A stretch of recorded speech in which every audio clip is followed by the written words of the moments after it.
Assalamualaikum warahmatullahi wabarakatuh. Hari ini kumpulan kami akan membentangkan tentang hari kiamat dalam Al-Quran. Nama saya Nur Hidayah binti Ni Ahmad Kamal, I18102725. Pengertian hari kiamat. Dari sudut bahasa, kombinasi dua perkataan yang menggambarkan satu peristiwa besar yang akan berlaku kelak. Dalam bahasa Arab, hari disebut al-yaum, iaitu bermulanya terbit matahari sehingga terbenam matahari. Perkataan kiamat adalah kata terbitan dari perkataan qama yaqumu qauman qiyaman wa qiyamah, yang bermaksud berdiri tegak atau bangun. Dari sudut istilah, kiamat merupakan hari kebangkitan dan pembalasan bagi semua makhluk Allah SWT selepas dimatikan. Proses ini merupakan satu bentuk penilaian oleh Allah SWT kepada hamba-Nya bagi menentukan tempat kekal abadi sama ada syurga ataupun neraka. Di dalam Al-Quran terdapat berbagai perkataan berkaitan kiamat selain yaum al-qiyamah, iaitu antaranya yaumul akhirah, as-sa'ah, al-waqi'ah, al-qari'ah dan al-zazalah.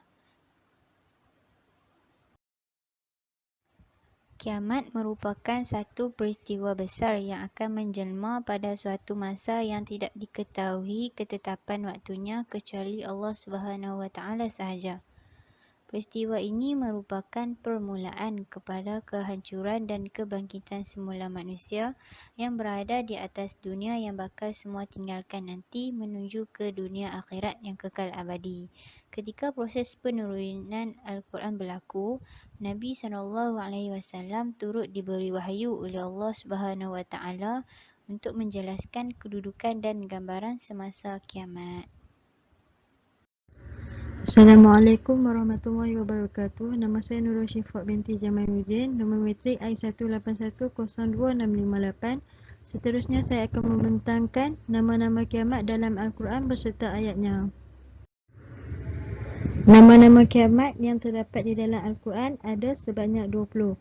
Yang pertama, Yaumul Ba'as, yang bermaksud hari kebangkitan, disebut di dalam surah Ar-Rum ayat 56.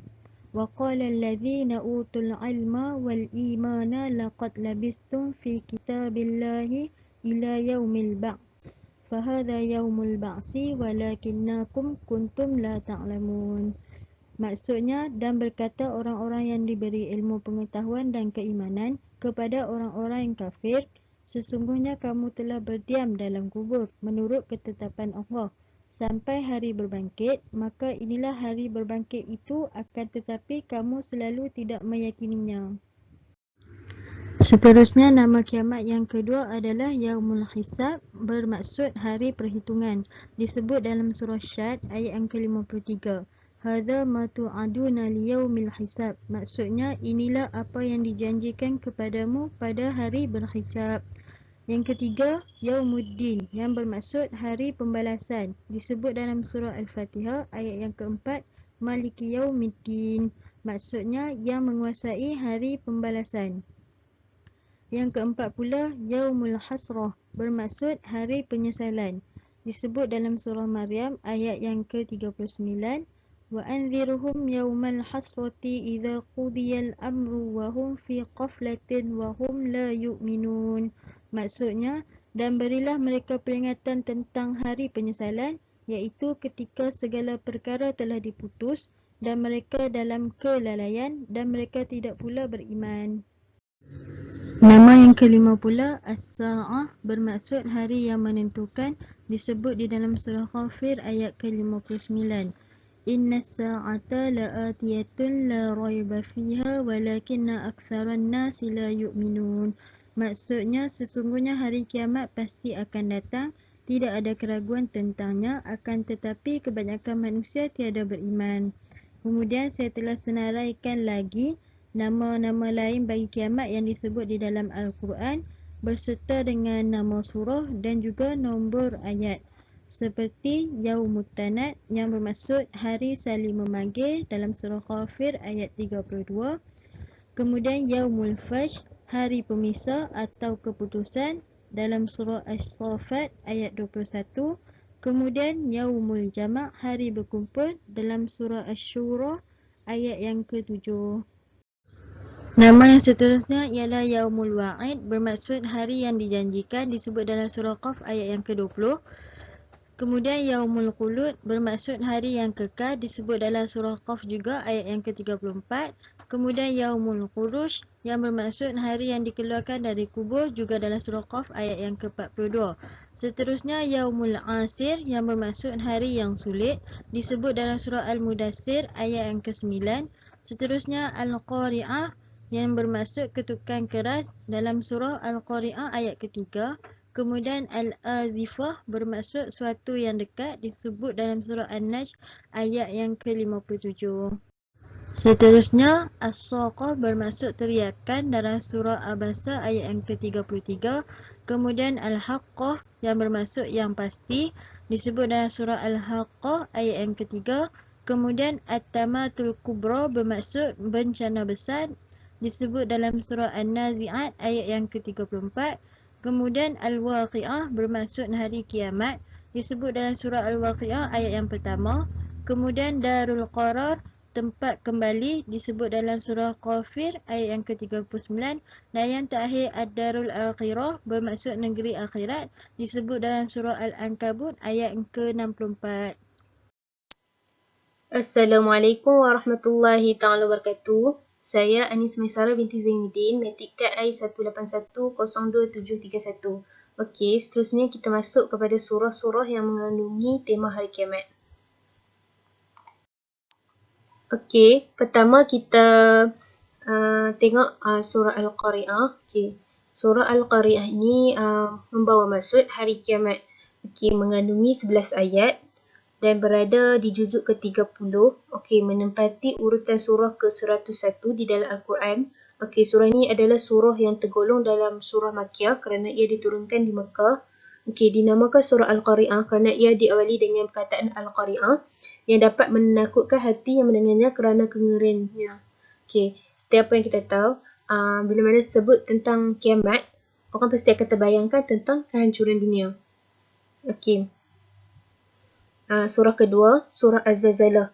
Okey, Az-Zalzalah bererti kegoncangan. Okey, surah ini terdapat dalam juzuk ke-30, urutan surah ke-99 di dalam Al-Quran, mengandungi 8 ayat dan tergolong dalam surah Madaniyah kerana ia diturunkan di Madinah. Okey, dinamakan surah Az-Zalzalah disebabkan kerana ia dimulai dengan berita tentang kejadian Az-Zalzalah menjelang hari kiamat. Okey, seterusnya surah ketiga, surah Al-Waqi'ah. Okey, surah Al-Waqi'ah ni bererti hari kiamat. Okey, surah ni terdapat dalam juzuk ke-27 dan menempati urutan surah ke-56 di dalam Al-Quran. Okey, mempunyai 96 ayat. Okey, surah Al-Waqi'ah tergolong dalam surah Makkiyah kerana ia diturunkan di Mekah. Okey, dinamakan demikian kerana surah ini diawali dengan firman Allah yang membawa maksud apabila terjadi hari kiamat. Okey, seterusnya surah Al-Qiyamah. Okey, Al-Qiyamah juga membawa maksud hari kiamat. Okey, surah ni terdapat dalam juzuk ke-29, menempati surah ke-75 dalam Al-Quran. Okey, termasuk surah Makkiyah kerana ia diturunkan di Mekah dengan jumlah ayat 40. Okey, dinamakan demikian kerana surah ini diawali dengan sumpah Allah dengan hari kiamat. Okey, untuk menunjukkan besarnya peristiwa tersebut sekaligus untuk menunjukkan hari kiamat pasti berlaku serta untuk menolak anggapan orang yang mengingkarinya. Okey, seterusnya surah ke-5, surah At-Taghabun. Okey, surah At-Taghabun ni berarti hari yang dinampakkan kesalahan-kesalahan. Okey, surah ni berada di dalam juzuk ke-28. Okey, memiliki 18 ayat, menempati urutan surah yang ke-64 di dalam Al-Quran. Okey, surah ni tergolong dalam surah Madaniyah kerana ia diturunkan di Madinah. Okey, dinamakan surah At-Taghabun disebabkan dan surah ni disebut tentang hari kiamat yang ditampakkan bahawa orang kafir tertipu dan rugi kerana telah meninggalkan keimanannya selama hidup. Okey, yang terakhir surah Al-Haqqah. Okey, Al-Haqqah juga membawa maksud hari kiamat. Surah ini terdapat dalam juzuk ke-29, menempati surah yang ke-69 di dalam Al-Quran.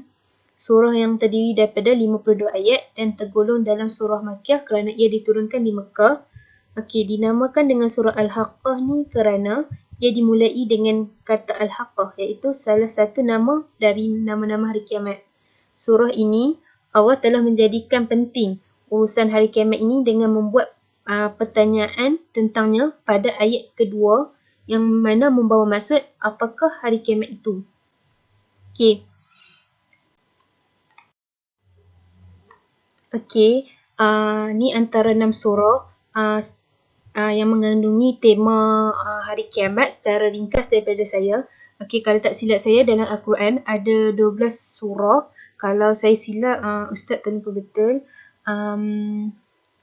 Antara lainnya, seperti surah Az-Zariyat yang membawa maksud angin yang menerbangkan. Surah Al-Ma'arij membawa maksud tempat naik. Surah An-Naba berita besar. Surah At-Takwim menggulung. Surah Al-Insyiqaq yang bermaksud terbelah. Surah Al-Qashiyah bererti hari pembalasan. Okey, setakat itu saja daripada saya. Saya serahkan kepada sahabat saya. Assalamualaikum warahmatullahi wabarakatuh. Nama saya Nur Syifa binti Kamarudin, I1810259. Saya akan membentangkan mengenai gambaran kiamat dalam Al-Quran. Antara gambaran kiamat dalam Al-Quran seperti dalam surah Al-Waqi'ah ayat 4 hingga 6. Di mana dalam surah ni menyampaikan gambaran kiamat yang akan berlaku seperti hancurnya gunung, letusan gunung yang diawali dengan goncangan bumi yang sangat dahsyat sehingga membuatkan gunung hancur. Imam Ibnu Katsir dalam tafsirnya menunjukkan bahawa pertama, kelak di hari kiamat gunung akan bergeseran dari tempatnya. Yang kedua, dihilangkan, digerakkan dan dicabut dan dirubahnya gunung-gunung bak bulu-bulu yang bertempiaran. Maksud dekat sini nak menunjukkan bahawa gunung-gunung akan hancur, lebur, selebur-leburnya dan akan menjadi abu yang berterbangan. Okey, apabila kita perhatikan dalam ayat 4 hingga 6, Allah menyebut mengenai dua benda, iaitu mengenai bumi dan gunung. Di mana bumi ini akan mengalami gempa yang sangat dahsyat dan gunung akan hancur lebur. Sebenarnya hancur lebur gunung ni dia mengarahkan kepada gambaran kuatnya goncangan yang dialami oleh bumi sehingga gunung menjadi hancur seperti debu-debu yang berterbangan. Seterusnya dalam surah Al-Qiyamah ayat 7 hingga 13, di mana dalam surah ni menggambarkan kiamat sebagai gerhana yang membuatkan bumi menjadi gelap. Totally, kegelapan yang dihadapi oleh bumi membuatkan manusia akan berlari sana sini sebab merasakan sangat bingung dan takut kerana dahsyatnya dan hebatnya musibah yang berlaku pada hari itu. Dalam keadaan itulah manusia baru sedar bahawa fitrah kita ni sebagai manusia sangat memerlukan kepada perlindungan. Tapi pada waktu tu kita dah tak boleh jumpa dah dan tak boleh nak minta pertolongan daripada siapa-siapa dan kita tak akan jumpa tempat yang boleh dijadikan perlindungan untuk kita. Seterusnya, setelah manusia ni dilanda ketakutan, maka manusia barulah sedar segala kesalahan-kesalahan yang pernah kita semua ni lakukan semasa kita berada di dunia. Seterusnya surah At-Takwir ayat 1 sehingga 6, di mana surah ni menceritakan mengenai hakikat hari kiamat. Yang pertama, matahari itu digulung. Maksud dia matahari itu cahayanya ditutupi. Yang kedua, bintang berjatuhan. Maksud dia jatuh berselerakkan. Okey, apabila kita perhatikan ayat mengenai matahari dan bintang ni menunjukkan bahawa siang dan malam pun akan turut hancur. Kerana cuba kita tengok ayat matahari. Matahari tu kan menunjukkan pada waktu siang. Bila matahari digulung, maka akan menjadi malam. Dan ayat yang kedua mengenai bintang. Apabila bintang jatuh berselerakkan, maka akan keadaan pada waktu tu akan menjadi malam. Jadi siang tiada, malam pun tiada. Seterusnya, gunung-gunung dihancurkan. Bayangkan gunung-gunung yang sekarang ni berdiri kukuh, tapi bila tiba ni hari kiamat, gunung ni akan hancur dan bergerak begitu saja. Dengan arti kata lain, gunung tu akan hancur menjadi debu lalu terbang di tiup angin. Sekarang ni, kalau kita tengok kepada kejadian gempa bumi yang pernah berlaku dekat bumi ni, gunung masih berdiri kukuh. Tapi bila datangnya hari kiamat, gunung yang kukuh tu pun akan hancur. Sampai kan orang yang tengok kejadian tu pun mereka tak percaya dengan mata kepala mereka sendiri. Seterusnya, unta bunting 10 bulan tidak dipedulikan. Kenapa tidak dipedulikan? Dikarenakan pada waktu tu, semua manusia pakat dah takut dengan kejadian yang berlaku pada hari kiamat tu. Apa yang kita tahu, unta yang bunting 10 bulan ni dia sangat bernilai dan sangat-sangat berharga lah. Kalau ikut kebiasaan, mustahillah tuan unta tu akan tinggalkan unta yang bunting 10 bulan tu dikarenakan dia sangat berharga. Tapi apabila tiba waktu hari kiamat tu, semua manusia termasuk tuan-tuan dia tu, dia tak akan kisah dah unta bunting 10 bulan ke atau harta lain-lain ke. Mereka dah tak akan kisah dah sebab pada waktu tu, mereka pakat dia takut dengan kejadian yang berlaku pada hari kiamat tu. Seterusnya, binatang-binatang dikumpulkan. Maksud perkataan wushu, dia menjurus kepada maksud buas, binatang buas. Maksud dia binatang buas dengan manusia akan duduk bersama. Secara normally, kita tengok sekarang ni, binatang buas dengan manusia tak akan duduk sekali. Sebab kalau kita nampak binatang buas pun, kita akan lari ataupun mereka yang akan lari. Tapi bila tiba keadaan pada hari kiamat tu, mereka boleh berkumpul dengan manusia kerana mereka pun berasa sangat-sangat takut. Ini nak menunjukkan bahawa binatang pun akan terkesan dengan kejadian yang berlaku pada hari kiamat. Seterusnya, laut dipanaskan. Menurut kata Ibnu Abbas radhiyallahu anhu, dia mengatakan lautan itu kelak akan dinyalakan sehingga berubah menjadi api. Ini bermaksud semua lautan di dunia ini akan menggelegak dan menjadi seperti minyak yang akan dinyalakan dan api akan memarak dengan teruk sekali. Ada yang kata ini mungkin kerana datang dari api yang berada di dasar laut. Kerana ada kajian yang mengatakan di bawah dasar laut itu ada kandungan lava dan lava itu akan melimpah ruah. Wallahualam. Okey, sekian, terima kasih. Bismillahirrahmanirrahim. Assalamualaikum warahmatullahi taala wabarakatuh. Saya Irina Jahabiti Mahtar, A1802676. Seterusnya kita akan masuk kepada gambaran hari kiamat dalam surah Al-Ghashiyah ayat 1 sampai 4. Bismillahirrahmanirrahim. Hal ataka hadithul ghashiyah wujuhu yawma idzin khashi'ah amilatun nasibah tasla naran hamiyah. Okey. Maksud ayat, sudah datangkah kepadamu berita tentang hari pembalasan? Banyak muka pada hari itu tunduk terhina, bekerja keras lagi kepayahan, dan masuki api yang panas, iaitu neraka. Apa yang dapat kita fahami daripada ayat di atas, yang mana menunjukkan maksud Al-Ghashiyah itu merupakan nama surah dari nama hari kiamat. Daripada nama tersebut dapat diterangkan mengenai sifat-sifat hari kiamat tersebut. Seterusnya ayat yang kedua, wujuhu yawma idzin khashi'ah. Wujuhun, wajah, menunjukkan bahawa wajah orang yang dalam ketakutan. Ayat ini menerangkan mengenai golongan ahli neraka, yang mana wajah mereka akan tunduk, takut, terhina kerana malu akan perbuatan mereka di dunia. Seterusnya amilatun nasibah.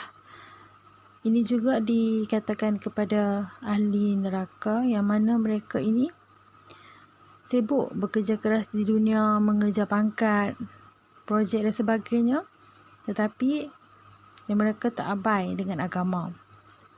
Taslan naran hamiyah. Mereka dimasukkan ke dalam api neraka yang panas membakar. Di sini boleh dikatakan sebagai penghinaan kepada mereka kerana mereka sendiri yang memilih jalan tersebut.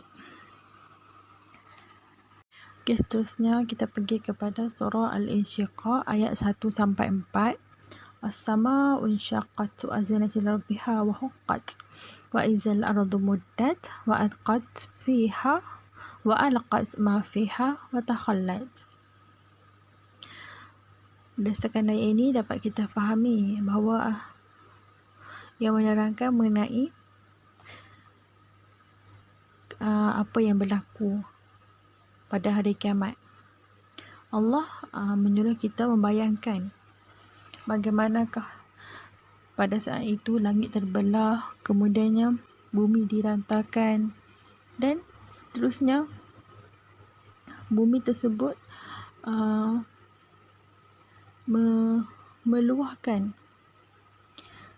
apa yang ada dalam perut bumi sehingga menjadi kosong. Bumi mengeluarkan orang yang baik, orang yang jahat, untuk semuanya menerima pengadilan pada hari tersebut.